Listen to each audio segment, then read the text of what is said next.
2024 সালের ছাত্র জনতার অভ্যুত্থানের আমার সহযোদ্ধারা, আপনারা কেমন আছেন? আমার সামনে আজ এই ইসলামী আন্দোলন বাংলাদেশের মহাসমাবেশে যে লক্ষ ছাত্র জনতার উপস্থিতি, তারাই ছিল আমাদের জুলাই অভ্যুত্থানের অন্যতম সহযোদ্ধা। কে কি বলল সেটাতে আপনাদের আমাদের কিছু আসে যায় না। আমরা যতক্ষণ জুলাই অভ্যুত্থানের ওই স্পিরিটে নিজেদের বুকে ধারণ করে শহীদের যে আত্মত্যাগ, জুলাইয়ের যোদ্ধাদের যে রক্ত দেয়া, সেগুলোকে আমরা যতক্ষণ ধারণ করে সামনের দিকে এগিয়ে চলবো, ততক্ষণ কারো প্রোপাগান্ডা আমাদের কিছু আসে যায় না। ততক্ষণ ওই বিদেশি এজেন্টদের চক্রান্তে আমাদের কিছু আসে যায় না। আমাদের মনে আছে ওই 3, 4, 5 আগস্টে আমাদের আমির সাহেব, সিনিয়র নায়েব আমির সাহেব কিভাবে মার্চ টু গণভবনের ঘোষণা দিয়েছিলেন।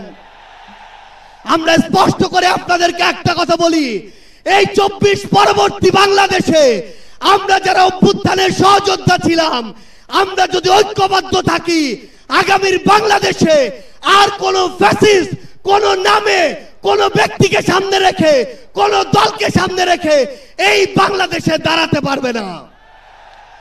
এখন জনগণের সামনে আমাদের দৃষ্টান্ত স্থাপন করতে হবে। আমরা আমাদের কাজের মাধ্যমে প্রত্যেকটি ক্ষেত্রে যেন সেই দৃষ্টান্ত স্থাপন করতে পারি। আজকে যখন আমি আসছিলাম, রাস্তার আশেপাশের প্রত্যেকটি মোড়ে আমার ইসলামী আন্দোলন বাংলাদেশের সহযোদ্ধারা ট্রাফিকিং এর কাজ করছে। এটাই হচ্ছে দৃষ্টান্ত যে আমরা কাজ করব, আমাদের রাজনৈতিক সমাবেশ করব, একই সাথে জনগণের যেন দুর্ভোগ না হয় সেটাও আমাদের মাথায় থাকবে।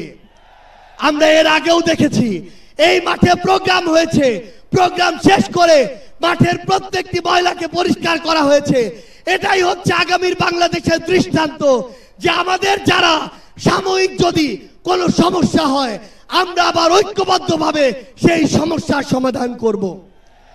একটা জিনিস মনে রাখতে হবে, এই অভ্যুত্থানে আপনারা যখন ঢাকার গুরুত্বপূর্ণ পয়েন্টগুলো থেকে শুরু করে দেশের বিভিন্ন রণক্ষেত্রে অংশগ্রহণ করেছেন, আপনাদেরকে পাঞ্জাবি পায়জামা টুপি দেখে টার্গেট কিলিং করা হয়েছে।